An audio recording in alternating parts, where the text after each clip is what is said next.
Les intenses pluges caigudes a l'àrea de Barcelona des de la matinada d'ahir col·lapsen la ciutat i provoquen greus problemes en el subministrament elèctric i la xarxa telefònica. Al Maresme, una avinguda d'aigua ha arrossegat arbres i pedres a la riera de l'Ella que han destrossat les obres de soterrament i han rebentat les conduccions. A Vilanova i la Geltrú, l'aigua ha inutilitzat 3 dels 4 passos subterranis i Terrassa ha vist córrer la riera habitualment seca.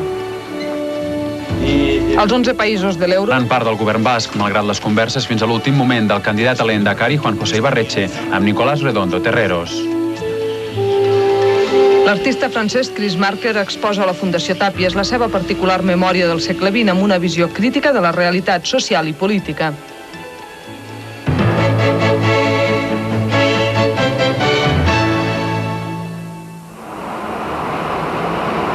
Bono va pactar el canvi del trajecte amb el govern del Partit Popular.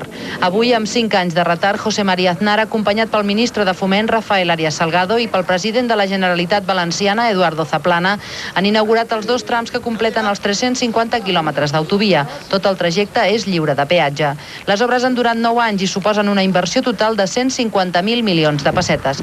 El trànsit previst és de 5 milions de vehicles l'any.